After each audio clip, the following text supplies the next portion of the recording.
lot of great Zooms today, which is awesome. So I want to mention to everybody, there's a Q&A part where you can submit a question, and I'll do my best to work those in as we go with this. But we already have a few questions, so I want to just go right into this. First off, I want to explore who's at the most remote location right now. I'm guessing that it's Mickey. Mickey, are you here or are you back home in Finland? I'm on campus. You're on campus. He's in the Wilk. He's in the library. Then is it John Stanley in Hawaii? Yeah. So, It's probably John. Mike, are you here or are you back I'm in home? Utah. You're in Pleasant Utah. Grove. Okay. Pleasant Grove. it's John. Not exotic. Yeah. And so John Stanley has the front forward hat and Will has the backward, even though they both say Will. John's got to get his own account at some point, right? Will just found that out. Just noticed that. I was like, that's why I'm getting all these weird recordings showing up in the cloud. Yeah, that's weird. All right. So first off, just great to have you guys in this. Great to catch up with you guys. The BYU volleyball fans, hopefully you enjoyed last Friday. Unfinished Business was a show that we did on BYU Sports Nation, BYU TV. That was pretty fun. I really appreciate most of you guys participating in that. And that was awesome. So if you haven't seen it, go to BYUtv.org, go to the app, watch Unfinished Business. We sat down and we talked about the season and how you guys have been coping with everything and where this team ranks in BYU history. It was pretty wild. And we'll get to your questions here in a second. Submit those in the Q&A. But let's just start off with you, Shawn. Just kind of the whirlwind that has been the last, couple months. And Saturday would have been potentially a match for a national championship. Yeah, no, I want to give the credit to the guys in the way that they've responded throughout this entire process, because I know that when it all kind of came down, it was really, really tough for each of them. And I think it actually took me personally a little time to realize and process it all and think more about the guys and what they were going through. And I've just been impressed with the way they've responded. The way they finished the semester strong academically. We had a lot of great performances.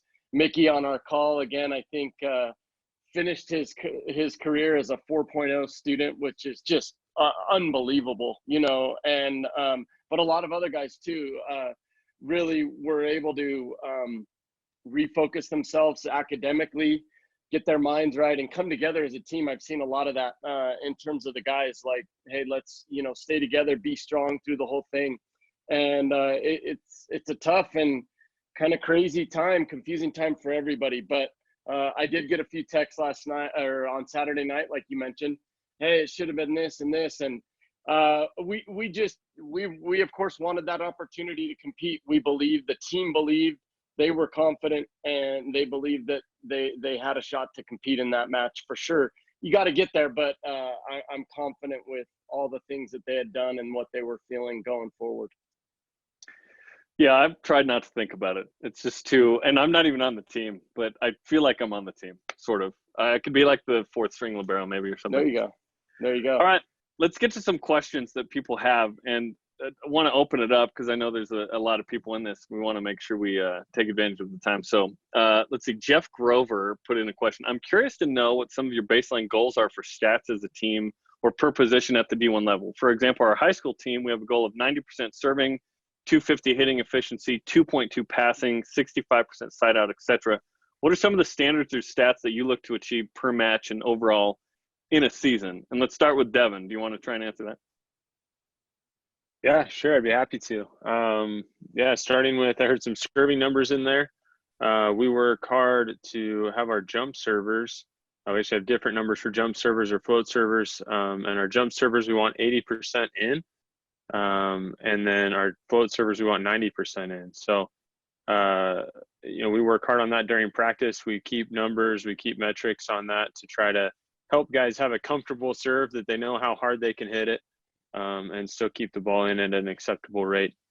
Obviously, that's going to be, it's a percentage of your top serve. So we're not saying you got to serve at 60. If it's Gabby back there, you got to serve it harder than somebody else, right? And be able to get it in at 80%. Some of our other metrics that we had set this year, Passing, we wanted good passes. That's something that we focus on with passing. Good passes, we wanted up above 50% this year. We were able to improve a lot from last year to this year. Good? We have a 4-point scale, and anything that's a 3-point or a 4-point pass. So in general on the court, that's we have it drawn out. I don't know how to describe it, but it's kind of middle of the court in front of the 10-foot line. Who's the best passer on the team? Best passer, Mickey, I think. Are we putting in a limit on number of passes? I think Mickey hit our highest, but probably on 2 passes on the year. I don't know. The guys were pretty good. All 3, Zach, Davide, and Mitch, stayed pretty consistent even throughout the year. So kudos to them. All 3 of them rose this year to really help us out. What about hitting efficiency and side out percentage? Yeah, side out, we look more rotation by rotation to see kind of where our lowest is and help bring that up. And then with hitting efficiencies, sky's the limit for our hitting efficiencies. For playing Hawaii, we're going for 600. We're going for 600, right? No, I don't know. I think that's maybe not one of the metrics we really focus on. I think that one just kind of comes. It's more in our serving and passing, probably our biggest metrics that we're focusing on. Okay, this next one's from unique name. I'll do my best to try and pronounce this correctly. Woot Depreteri. That's an awesome name. Do you have recruiting tips? Let's go to Zach Eschenberg. So you were recruited to play at BYU. Do you have recruiting tips as an athlete to try and be recruitable? Yeah, well, I think a big thing was, first of all, just letting the coaches know that I was extremely interested in them. For me, that was having my high school and club coaches reach out to them.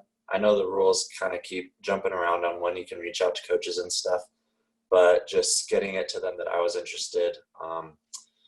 I went to the camps, which was huge for me because there they got to see me play and even got to coach me, which I felt helped me form a good relationship with the coaches then, because they're able to see, okay, how willing is this guy to learn? What are his strengths? What are his weaknesses? How does he react to stressful situations? So camps were huge. And then I would say that was mostly it with my interactions with the coaches, just reaching out to them, talking to them whenever they had a chance to talk to me, try and almost use every last minute to just converse with them and form a relationship, because I know they're always super busy. So when they reached out to me, I would immediately put everything aside and talk to them for however long they had. They're not that busy, let's be honest. Right? Micah, you guys busy? I mean, we're busy day to day with a lot of other stuff, and we try our best to communicate as best we can with any athlete that reaches out to us. But I just think with recruiting, just showing that you present yourself well. There are some times we're going to try to reply to every email, but when we get spelling errors almost every single sentence, we kind of know you're not.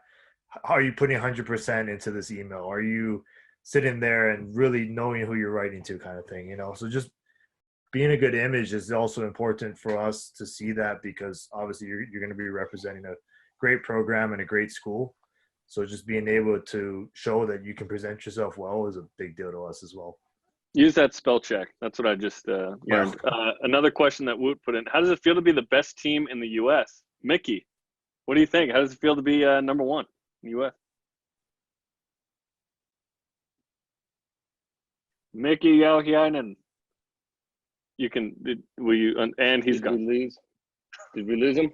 Campus, the Wi-Fi on campus. Sorry, my Wi-Fi is awful right now. I'm sorry.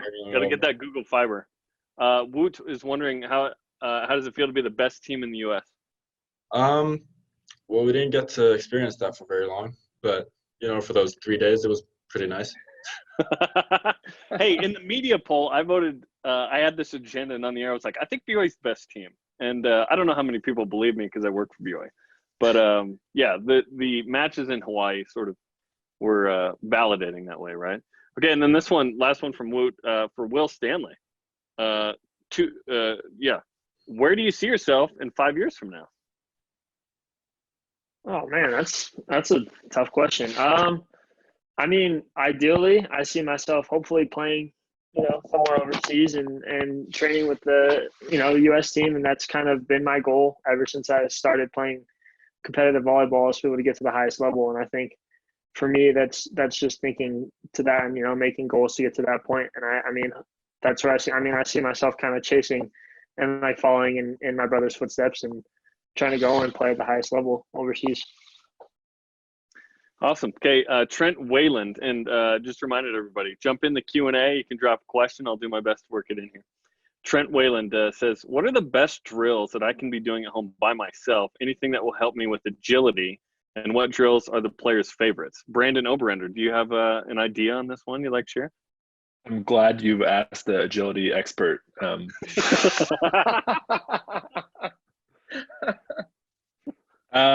Honestly, drills by yourself, that's a really good question since volleyball is such a team sport.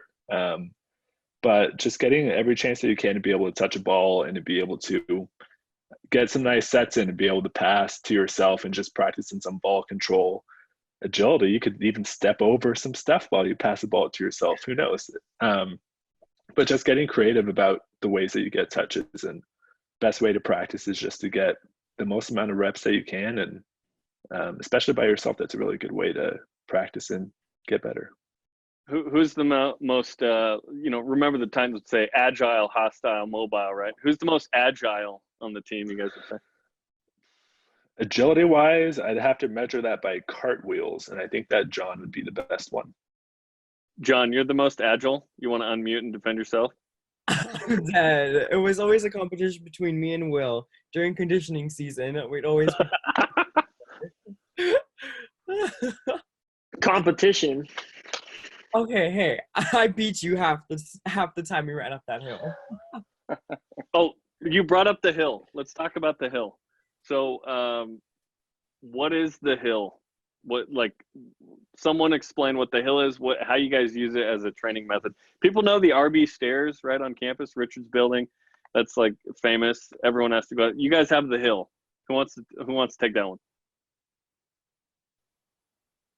Yeah, the hill started a few years before I started playing. So that was probably in maybe 97, 98, somewhere around that time. And so when I came off my mission, right off the bat from fall semester on every Saturday morning, we met Carl and the coaches up at a hill that's, is it the Tree Streets right behind BYU, right on that neighborhood under the Y on the mountain, Y Mountain. And Troy Tanner used to live up there, and he was driving to work, and he just found this hill, this nice, really good angle that you can run. You can sprint up it and push yourself. It's not too far. And he just told Carl we should have these guys conditioning every Saturday morning. And we started at, doing 10 or 11 reps, and we'd go every Saturday morning all the way until the start of our fall practice, which usually kicked off around kind of mid-October, Halloween time. So we were conditioning every Saturday morning on top of all the other conditioning we're doing at BYU on the hill. And I mean, all sorts of memories, guys getting sick, collapsing in people's yards, throwing up, confrontations with people driving up and down the street, wondering what 20 to 25 guys are doing, sprinting up the hill at 9 o'clock in the morning on Saturday morning. And so the guys, our guys, have really kind of embraced that over the last couple of years, and especially this last season. I'll admit that the year before, we kind of eliminated it, had some different ideas in terms of our conditioning. And not to say that it wasn't good, but again, it was the guys that came to our staff and just said, hey, we want the hill back. They wanted to push more. So we've got back on the hill, and it's, again, I don't know, maybe somebody could answer. It's not even not even a quarter. It can't be a quarter mile. I don't think it's a quarter mile up, but it's a good incline, and you can really push. And feel free to chime in, somebody. What's a good sprint from the bottom to the top? How long does that usually take, guys? Is that a minute? I think some of the quicker ones were up and down in like 45 seconds. Is that about right, Devin? You can just nod. Up and down, you think? Yeah, like, just under a minute for up and down. So it's probably like a 20-second sprint to the top. Yeah, okay. And then walk down, so somewhere around there. Yeah, it was maybe. good. Yeah, maybe I'm thinking each set was a minute total for the most part of the average. And Esh, speaking up, I think this fall he was the best hill runner overall. You know, he's right there at the top every time. I think Link and Davide would beg to differ. That's true. So They're there's not a little here, background on the hill. Yeah, they're not here, so yeah. And Exactly. one of my favorite stories, since we're shooting the breeze, is one of my teammates showed up late to the hill, and it was like 9:03 or whatever, and we already started our first rep. Darius Moore is his name, and Carl, I'm sorry I got pulled over, and Carl, just typical Carl style, said, "Okay, I believe you, just let's see the ticket." And that guy regretted for forever the moment that he fibbed to Carl McGowan. Let's just say that. That's awesome. Yeah. If you got the ticket, then you're legit. Yeah. Yeah. Okay, Yeah. That's awesome. That's awesome. The hill. Okay. Samantha Liz in the Q&A, she says, will the seniors return next year? So there's Zach Eschenberg's here. So Zach, what's your answer? Absolutely. Are you going to send a fax that says I'm back, like Michael? That would be awesome. Okay, that's awesome. Cyrus Fa'aloga red-shirted, so he's back. Mickey Yauhiainen. Yep, I'll be there. Oh, I didn't know with you until this exact moment. That's very exciting. That's awesome. And then Will Stanley.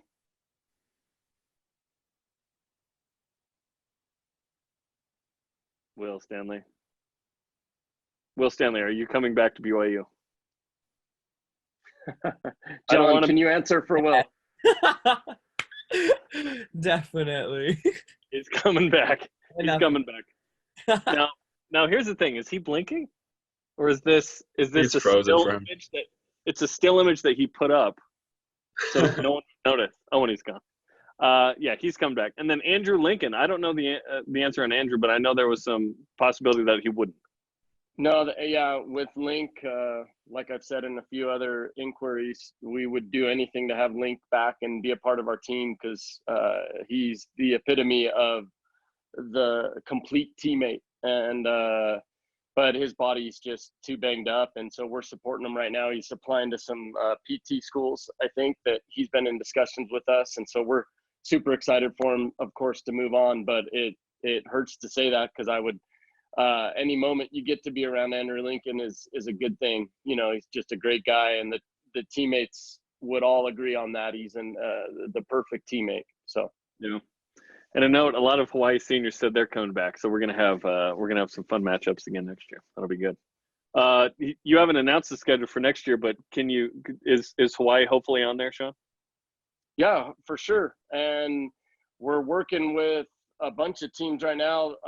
The reality is all of the COVID stuff right now is putting things, I don't know if on hold is the right word, but there's definitely some teams that are actually working with their administration right now to figure out if they can even play non-conference schedules. I know of one team for certain that cannot play non-conference matches. And I won't throw that out there, because everyone's trying to figure out where their administration stands right now, and what's going on in their state. And so I think we're going to see that impact a lot of decisions going forward. So we're really trying to just navigate through that. Yeah, right now. Okay. Let's see. Anonymous attendee. What are you looking for in a recruit? So let's throw it out to Micah and Devin, the assistant coach. What are you guys looking for in a recruit? Depends by position, you know. For every position except for libero, serving's important, you know.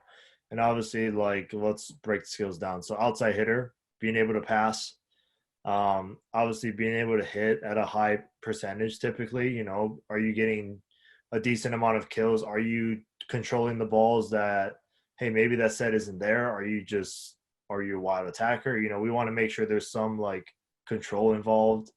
You know, blocking, Devin's really good at teaching blocking, so you know we can always work with that. But just having fundamental skills with, you know, making sure you're able to pass, serve, hit. You know, it's like as a right side, you know, how good is your shoulder? Can you hit the ball really hard? Can you save your team when they're out of system? You know, stuff like that kind of matters. And I'll let Devin touch on like middles and setters and stuff. Yeah, I'll just add that along with some basic skills that we're looking for, we also look for how are you interacting with your teammates? You know, volleyball is such a team sport. We want somebody that's going to come in and be supportive of their teammates, even when they're the best player on the court. How do you react when one of your teammates, you know, has an error or your setter doesn't set you? Are you mad and showing that frustration, or are you supportive and do you have your teammates' backs? And so just body language, general body language, and how you react to errors, not only by others, but errors by yourself. Those are huge things that we look at because we want not just good players in our gym, but we want players that are going to fit our culture and learn and be supportive. It's so important to us that we have a team, and we did this past year, 19 guys that were just so supportive of each other in every moment and really good friends with each other. So it's awesome. Culture is just as important to us as athleticism. Absolutely. Okay, another anonymous attendee. What's the most effective type of serve? And let's ask not Will Stanley here, John. John, you have a unique serve, one that became quite effective and was sort of this hybrid, I guess. How did you develop this serve that ended up getting you a bunch of aces this year? I've always had like a float serve back in club season and high school season. And then at the end of like my senior year, I just wanted to like mix in like a top spin kind of a serve. And I knew if I jump served, it would go flying out of bounds because I don't know what I was thinking when I'd be serving that. But I knew if I had a float serve, I felt consistent enough where I could add some top spin onto it. And I feel that like that kind of a serve was just special in the sense that like people weren't expecting it. So it was something that I could throw in there and maybe like throw them off and try to get that ace. And it was fun to see the way you served, and overall the team serving was really good. Obviously, Gabi Garcia Fernandez and his single season record of 56 aces, which he gets it in, you know, it's 13-11 in the fifth set in the last match against Hawaii. And if he doesn't get it there, he just sits tied forever, right? Until this next year, probably. But Zach Eschenberg, as a passer in serve receive, can you describe to me what it's like to try and pass Gabi's serve? I think the best way to describe passing Gabi's serve is you pray that it doesn't hook sharply to your right or left, and it's almost like playing defense passing Gabi's serve. It's like you got to get really low, just ready to move, make a quick, solid movement in the direction of the ball, and just hold your platform out. And sometimes you just got to stick a hand out and hope it goes up. Shawn, in your prime, which maybe you are still as a libero, I don't know, you tell me. Are you passing Gabi consistently as a former libero? Well, I think someone, no. People have asked me this question, and Gabi serves. It's not. Gabi is a pretty special arm from the service line that you just don't see that often. We saw that with Jordan from Ohio State. He had that effect and that impact on the game. And I had a couple coaches this year talk to me about the similarities between he and Gabi. And so I believe I could hold my own, but it would take time to adjust because that ball's coming fast. And so when I was playing, they showed the match from our national championship game where you and I discussed this. Long Beach State wins the first set like 30-15, and Scott Tazinski just goes on this tear of service aces in that set, you know, and he was a great server, and he was a gold medalist, if I recall. So, but even he wasn't serving it at the speed that Gabby's serving it at. So whenever we're coaching the guys, you know, sometimes they get frustrated, and you can see in Zach, he's like, you know, hoping and praying. And I think the way that we're handling that is just, you know, talk to them, give them feedback when we can, but understand that, hey, you know, getting our angles, being in a decent spot, and trying to hope that I can just get the ball. We just want to make it playable with Gabby. So I think it would take me some time as a former libero to get adjusted to that speed. And then, of course, my own, you know, pride takes over and says, yeah, I could do it. But props to Gabby. That's a tough serve for sure. That's a serve that I don't know if I saw anybody when I played 4 years. I don't know how many servers, maybe just one or two in that 4 years that I faced that could even touch kind of Gabby where he's at his top. Still trails Taylor in career aces, but he's going to track that down, you know, next year, which is going to be fun. Gabi's in this, by the way, as an attendee, not a panelist.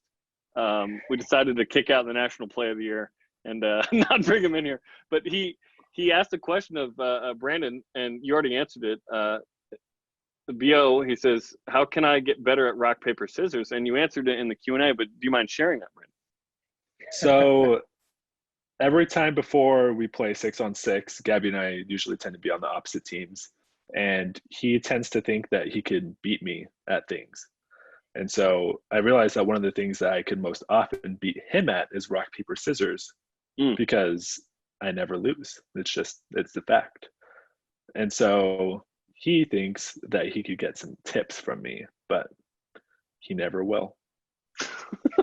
Is there strategy to that? Because I believe there is. Like, once you show me scissors, I think you're going to do rock that I'm going to repeat.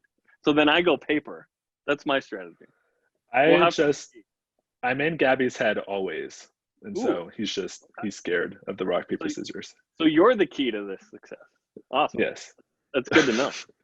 Okay, another anonymous question from Mickey. How did you get noticed and recruited as an international student athlete? So I had to reach out myself. I knew this Finnish coach who knew Luka, our old assistant coach, and so I got in touch that way. And then I just weaseled my way in. You weaseled your way in. By the way, how often do people mispronounce your name or misspell?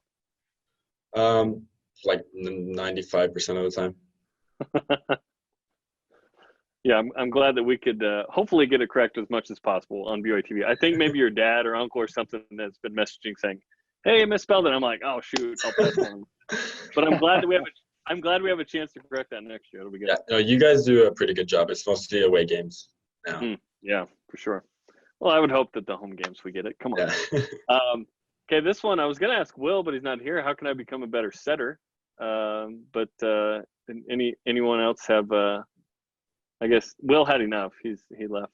/ the Wi-Fi is probably just the worst. Any suggestions from any of you on how to become a better setter? For us, it's just a bunch of repetitions. I mean, I almost kind of equate sometimes when you train, obviously all skills in volleyball, you know, with hitting, you have to adjust to various sets, but like something like setting is almost like shooting a basketball. You're just going to do the same footwork 1,000 times so you can get it right, because, you know, you never know what dig is coming, where the pass is going, you know, and if I can just have my mechanics really good and I'm able to move in the direction almost without having to think about it, I'm usually at a better advantage, enabling to get my feet to the ball to be able to set it. So just a better setter is just a lot of repetitions. That's number one. Like, don't worry about, oh, I set the middle this many times and then the outs. No, let's be consistent at setting each spot. And then after that, you can work on knowing, hey, I set this middle a couple of times, knowing what the defense is doing to what my sets are, you know. But my always advice first is just reps and reps and reps. And, you know, if Will was here, he would back me up on this of just how many times practices it's just me, him, well, and the other setters obviously, and just toss the ball set, and just over and over. Yeah, I think video. The Volleyball setter of the year and Will Stanley. He knows it. Yeah. Yeah, we're back. Hopefully, we can get as many people as possible. The account only supports one meeting at a time, so they started a different one and it cut us off. But that's all right. We're back, which is great. So we'll gather as many people as we can. I see we have some nice attendees. Jesse Gant in the house, former Cougar, which is awesome. Alex Asu, who's on the team. We can just bring him in as a panelist, at some point. So yeah, we're gathering everybody back. I lost some of the Q&A, so if you have a question, feel free to throw it in, and I will. The link isn't working for me, Alex Asu says. Well, I'm not sure what to tell you on that. If maybe Jordan or Stu has the answer, throw it in there. But let's just chat amongst ourselves here. So Samantha Liz weighs in quickly. If you can play any other position on the court, what would it be? Let's go around the horn. We have some former players. Micah didn't play at BYU per se, but of course you're a volleyball player. So let's just go around the horn. Let's start with Devin. Ooh, that's tough. I think I'd be a setter. I was a setter early on in high school. I wasn't tall enough, they said, to be an attacker or anything. So Sorry, what? Are you 6'9"? I was probably, I think I was 5'8" going into high school, something like that. So They put me in as a setter. And yeah, Carl complimented my hands on a couple of occasions, but never, obviously not enough to actually have me set anything real.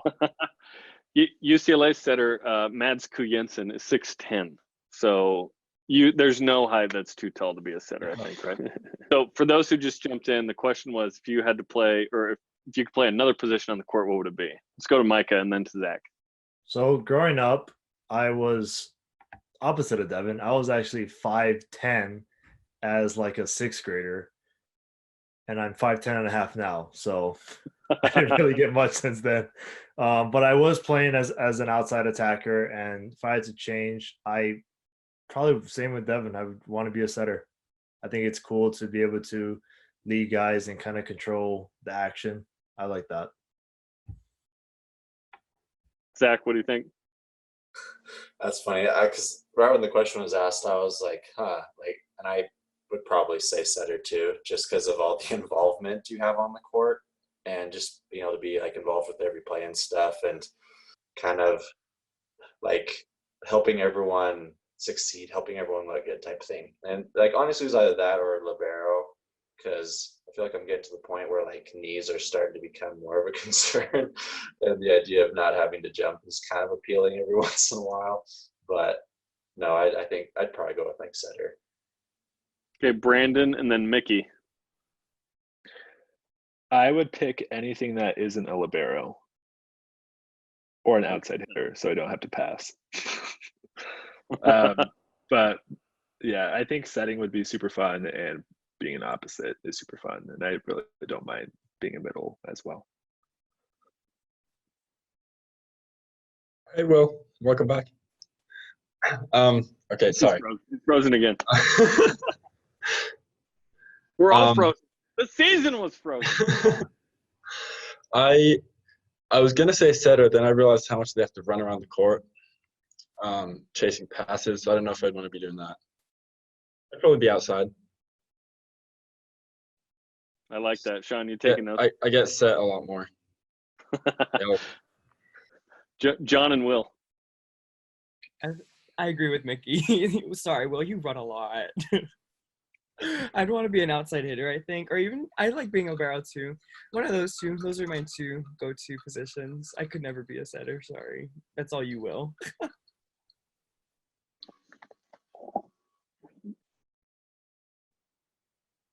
Will, you with us? You're frozen. I'm so scared. Frozen. We can hear you. Oh, all right. Okay. What was the question? What position you'd want to play? The position is who do you want, or the question is who do you want to punch in the face in this group? No. It's John. Yeah, what position would you play if you didn't play your position? I'd probably want to be a libero. Honestly, I feel like that's one of the jobs where you take a lot of pride in playing defense, and you really have to focus on one thing. It's just passing and playing defense, and it'd be something that I'd be fun to do. And I always thought I would end up doing because I wasn't going to be tall enough or big enough. But I just think there's too much pressure for all the other stuff. I mean, libero would be the most fun. And to casual observers, the libero is this sort of afterthought, but they're so important, right? And in everything you do, in starting a play, in serve receive, defensively keeping a play alive. It's been fun to see the success of some BYU liberos the last couple of years. On the women's side too, like Mary Lake's like arguably the most popular volleyball player on the women's side in a long time. She's libero, right? And Shawn, you played libero here, super important. So let's not act like Shawn was only a libero though. Shawn hit 1,000 in 2001. I'm looking at the stats right now. 3 for 3. Three swings. That's like Mickey as a passer, right? Yeah, exactly. Yes.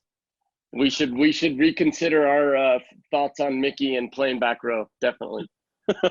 Oh yeah. You get split back row. That's true. Okay, someone else asked, how do you get better at passing with doing drills at home? You guys talked about how it's kind of hard just by yourself, but just at least getting some touches, right? But how do you improve as a passer at home? What do you guys think? Well, my son and I just we grabbed a couple volleyballs from our storage room down at BYU. Well, it was kind of, you saw me grab them a few weeks ago, and I grabbed some extra volleyballs so we can bring them home and we can just create some distance. It's not perfect, it's not ideal, but we can create some distance, and we kind of pick a target, and I'll serve to my son and he passes those balls, and then we go grab them and we keep doing those things again. So there is ways, as BO kind of mentioned, there really is ways to be creative. And if you've got a net, we've got a little net that we can set up in the park over here. We can set it up in our backyard, and you can kind of get the target there, and you're getting tosses, or maybe you've got a little sister or brother, somebody that can serve at you. But one thing we always tell recruits at a young age, they want to focus on strength training or this or that. And the reality is playing as much volleyball as you can. And there's value in every repetition you get. If you look at a lot of these guys that are on our team right now, you look at someone like Will Stanley, John Stanley, they're great volleyball players because of all the little games of volleyball that they've played. Zach Eschenberg as well, with their family at the family barbecues, or just in the backyard with one tossing the ball to the other. I saw some video of John out in the backyard peppering with his mom and dad, and that was awesome. So every opportunity you get, you can create them. And so that's what my son and I do, is we create a little more distance out in the yard, where it's like I can serve the ball at him instead of being close and just tossing the ball to him. But we're doing all that we can. And yeah, you can't get in church gyms right now or school gyms. So go out to a park, go outdoors. I was just at a park here locally that had a net up out in the sand courts. Those are still available, and whatever you can do, have someone toss volleyballs at you, shag balls for you, do everything you can to just get reps.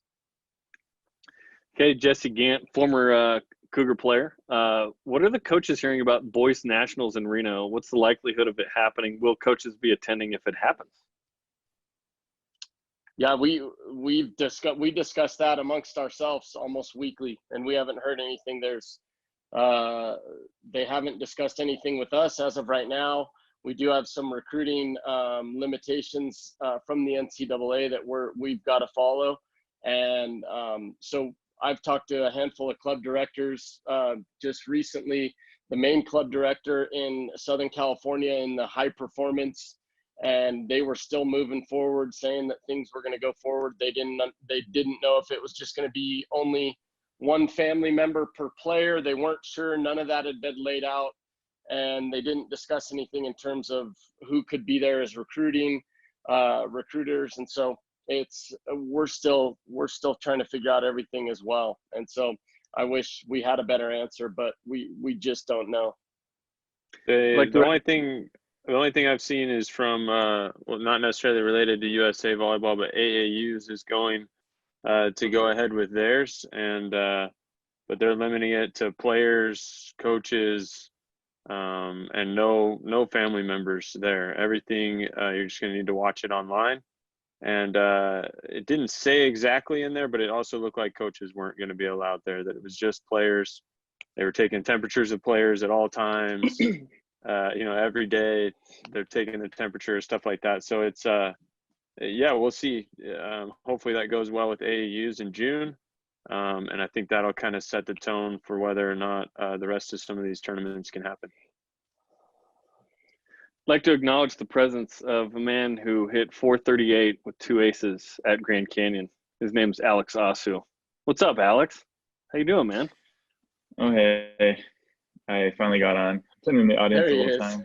We moved you from attendee to panelist. So if any of the attendees hit 438 and had 2 aces this year, we will bring you in as a panelist. We will do that. So Alex, you've been hearing the conversation a little bit. What is it that you can do at home to improve your game, that maybe tips you have for prospective wannabe volleyball players at any age, right, to improve their game? Yeah, well, I think right now during this whole coronavirus thing, for collegiate athletes, it's a super good time to get our bodies right, because we're just constantly grinding, and it takes a huge toll on shoulders, knees, everything. And so right now I'm doing like a lot of resistance band stuff, just trying to strengthen tendons and all that. And as far as like agility, all of that, I think sprints are super great. Get those fast twitch muscles. We got that from Brandon. We're good. Yeah. Yeah. He's a master. You're welcome. We got no, I'm just playing. Yeah, agility matters, right? And that's somewhat of a concern out of all of this is anyone going to be in the best shape to compete, right? You guys, hopefully we can get through this sooner than later, and we're in a position where we can go into the fall and have kind of a regular schedule, but who knows, right? Like, who knows what's going to happen? And so you got to do your best at home, which is interesting. But Zach and Alex, you have the unique opportunity of, you have the built-in Pepper partner already, right? Obviously you're married to current or former players, Zach with Kennedy and Alex with McKenna Miller. So obviously you guys meet your spouses by just the volleyball interaction there. Let's kind of walk through that. Let's start with you, Alex, since we haven't heard as much. But you're on the men's team, she's on the women's team. Is that just like a natural connector? Like, hey, we're on the volleyball team? Yeah, that connected us originally, kind of, but she kind of just like stalked me / invited me to a game night. Me and Zach had a beach tournament in Salt Lake, and she just found herself going up there and watching. So after that, it was all good. Was Kennedy coming along at these, Zach? Did it time out nicely that way? I think for that tournament, Kenny and I were already married. Is that right, Alex? You guys were engaged. Okay, yeah, we were engaged, getting married that summer. And was it a similar story for you, that she stalked you? We'd have to ask McKenna to know the truth on that, but yeah. So it was kind of fun because Mitch, Will, and I were all freshmen, and we made friends with a bunch of the freshman girl volleyball players. And so there was Kennedy and then a couple others, and we all started hanging out together. And then like eventually Kenny and I went on our first date, and then kind of just took off from there. But yeah, yeah, big factor to that. Alex, you got to get in the church news though to top that, right? Yeah, their story was pretty great. Yeah, that was pretty good. Okay, Samantha Liz, huge fan of the program. She says, how can I become a better opposite hitter? Alex, you're an opposite. Let's ask you. Well, you got to be able to serve really well and hit really well. And be able to just get your team out of a hole if they need you. Because if everyone's kind of struggling hitting, that's basically your main priority. So you have to be able to put the ball away as well as blocking and defense. Okay, awesome. James Belknap, I've never really been able to do a jump serve. Do the players have any recommendations for that? What do you guys think?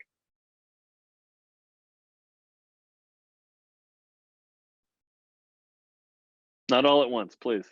Come on, players. John, what do you got for that? I'm also interested in learning. Same. Gio. Oh, I love that guy.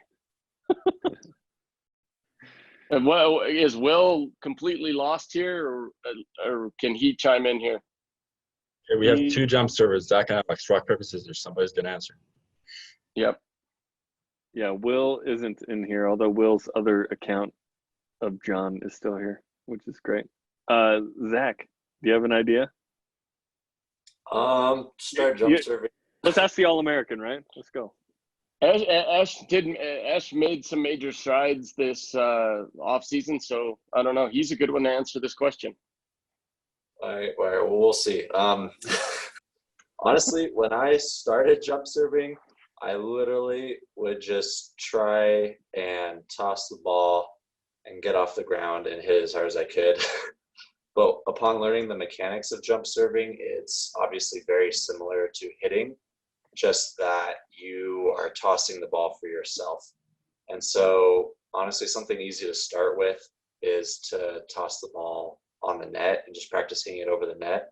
Because then once you start jump serving, you're tossing it to yourself and you're just having to hit it further. I think a huge contributor to being able to jump serve is you always have to make sure you hit the ball when you're jumping up. Like you can't hit your peak and then start falling and then hit the ball. You have to make sure you're on your way up when you hit the ball. Otherwise, you're just going to lose all your power and momentum. And then it's very similar to hitting. You just make sure you toss it. You have a big double arm lift, a big bow and arrow. Make sure you find the ball with your left hand, and then just use your core and torque and just power through the ball and hit it deep into the court. Brandon, was that good enough? Yeah, I'll have to try that out. Please do. Awesome. We'll take just a couple more minutes here. You guys are great to hang out here. Although I don't know about you guys. I had nothing going on, so I'm happy to be asked to do anything. This season was so special, and we highlighted that in Unfinished Business throughout the year. But what was a memory, either really funny or really just emotional for you guys, that really sticks out from this year? What was a moment that you recall that it's like, oh, I'll never forget that the rest of my life? Whether it was 5,000 fans in the Smith Fieldhouse against Stanford, or obviously Hawaii was like amazing, or Davide's hit, or something you felt in the locker, like anything like that. And let's start with Mickey. All of those that you mentioned. I don't know. There are so many things. Like probably the most emotional part was after the season ended. We heard about it, and the meeting that Shawn's mentioned a bunch of times in all the interviews I've been listening to. That will probably stick with me. And then on like the good side, probably after beating Hawaii that first night. That was one of the more exciting games we've had. And you say we as in like while you've been at BYU. Shawn's been watching this longer than I've been calling the matches for 12 years. I've been watching since I was in 99 as a 16-year-old coming down to the matches. That's the greatest match that BYU's ever played, in my opinion. I just think it's the way you guys played on that stage, on the road, 1v2 was just unbelievable. It was so awesome. It was so awesome. So, yeah, it was great. Let's ask John. John, what sticks out? For me personally, for my experience this year at BYU was the entire week leading up to me playing in my first match and going in and doing that. Because all leading up to that first match was just me getting prepared to go in and getting ready to go in and serve, and it was just a lot of support behind the whole team and the coaches, knowing that I can do it and that all I had to do was just try my hardest, and everything just fell into plan. And then collectively as a team, when we went to GCU, that was a great memory I will always remember. And also flying home and playing in Hawaii. Again, yeah, those were my two top team memories, which was pretty amazing. So January 10th against Penn State was your first match, right? First time ever setting foot on a court in a match, yeah. And you come in to serve, and I immediately go, and in comes John Stanley, first time as a Coug because he redshirted last year. And in that match, you get an ace. And there's this cool picture of you kind of bending down, and Will's like, yeah, as the crowd. It's pretty cool. No, I have that picture saved in my phone. I think it's my wallpaper. Of course. That's awesome. That's awesome. Okay, Brandon. There's so many good moments to choose from. I think for me personally, one of my favorite moments was that Stanford match, going in and playing in front of so many people. That week in practice, Shawn came up to me and asked for me to switch from a jump serve to a float serve. So I was kind of working on that all week, getting more comfortable with that. And then it ended up being 24-22 with me serving for the win, and I ended up getting an ace, which was a pretty cool moment for me, just to be able to go through all of that and be able to adjust to a different serve and be able to go in and perform at the best. But team-wise, definitely going in and spanking Hawaii in 3 straight sets was fantastic for me. It was a special night. And Stanford, so let's just remind people, BYU basketball the week before, you guys play USC at 5. And I'm praying for a sweep because I want to go to the Gonzaga game as quickly as I can. Right? You guys get it done in 3. Appreciate it. Then I race up to the Marriott Center, and that's an amazing night. BYU beats, the number 2 team in the country in Gonzaga and storms the court, and it's just this amazing moment on campus. A week later, BYU's on the road at Pepperdine in men's hoops, and I didn't know what to expect in terms of a crowd. But in comes 5,817 fans into the Smith Fieldhouse. Now, let's talk about where that sits in BYU history. There were 3 matches played in the Marriott Center. Those are the top 3. And then the top 4 in the Smith Fieldhouse all-time men's volleyball are all against UCLA. 01, 5, 97, 99. And then it's Stanford. So of non-UCLA attended matches in the Smith Fieldhouse all time, that was the most attended. So just crazy. Just crazy. A fun night. You guys took care of business, and then you headed out to Hawaii soon thereafter, and then that happened. Okay, let's continue. Let's go to Devin Young and then Micah. Yeah, I like the milestones for the guys that don't typically play or that have just been grinding for a long time.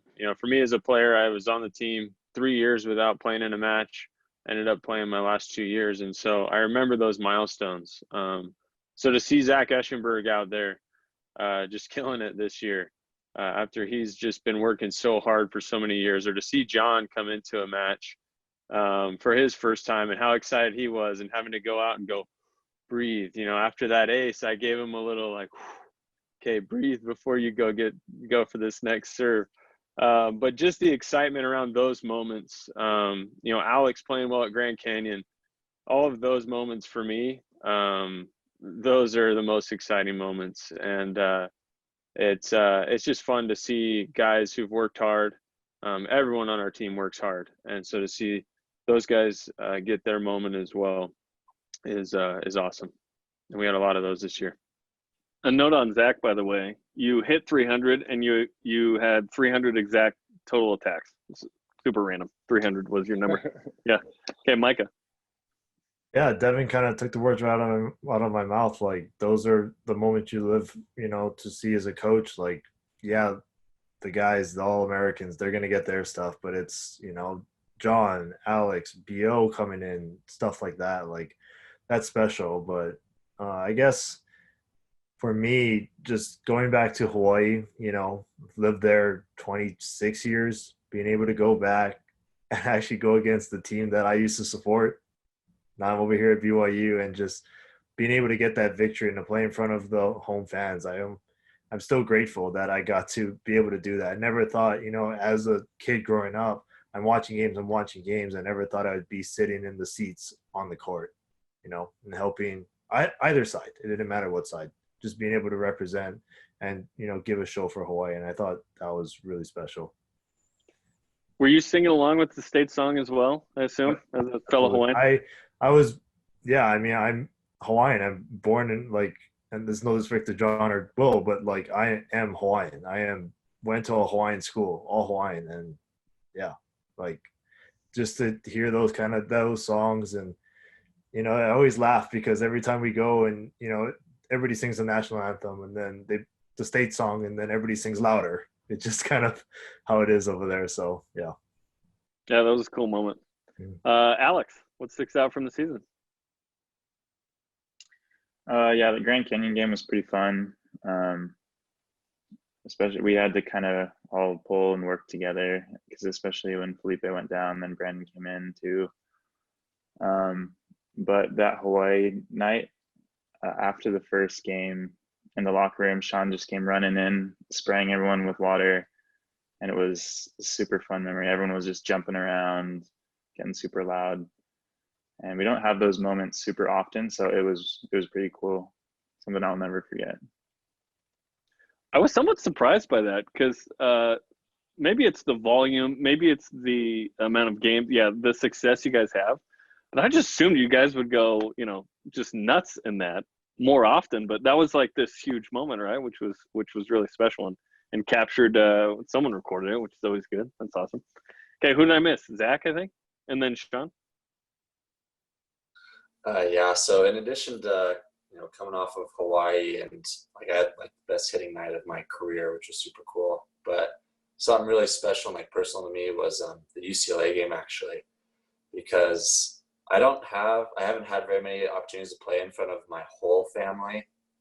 And that was like the first time I was able to play in front of everyone, including my younger brother, Ian.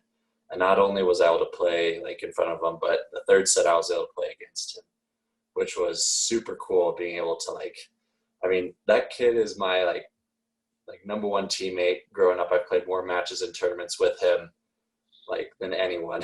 And so it was super cool to be able to compete against him in front of my family, in front of that huge crowd on such a formal, I guess, setting, as opposed to all our little encounters at home when we're competing in every little game. And, last week we went down to California and we got to play some beach volleyball, and it was Kennedy and I versus Ian and Tim. And we were going at each other super hard.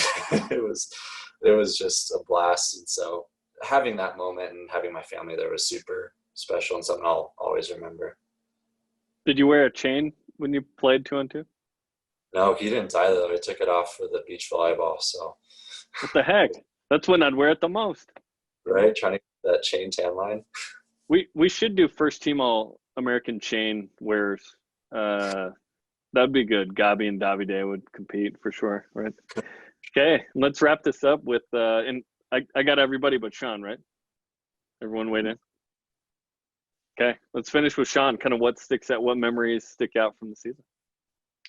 I think there's a couple for me. I think if you go back before the season, kind of the energy and the excitement from the guys after our opportunity to play down in Las Vegas, and we played against we had Pepperdine down there where that was our off-season competition.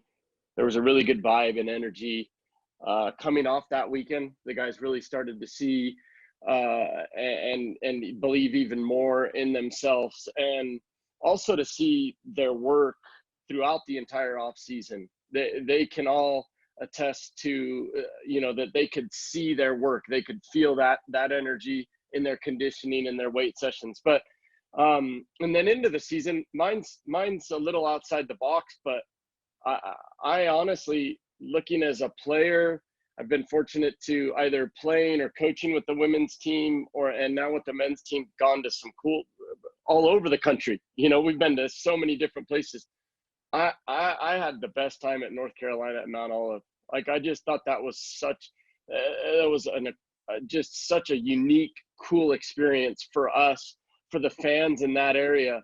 The interaction that weekend that we got from those fans, their support, it was unreal. It was just the coolest little area. We're out in the middle of nowhere. And, but the energy and the excitement and the support from every, BYU Cougar Nation was unbelievable. And I left there just going, wow, what a great experience. Who would have thought us going to North Carolina to play a volleyball match? And so that one really sticks out. And then the one that I think where the guys, the Hawaii one, of course, stands out as this great success. But going to Grand Canyon in that moment, they were a pretty hot team. And just some of the things we had to overcome at the start of that road trip, and then in that match, all credit to the guys. And I do believe that again, you have these moments throughout the season that build you, and you can usually look back and go, okay, those were the moments.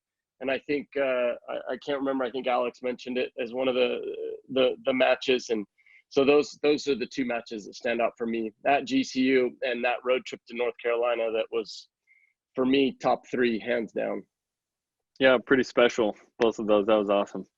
But guys, thanks for taking an hour and an interruption to hang out. Although Will Stanley didn't make it, Wi-Fi didn't work, I guess.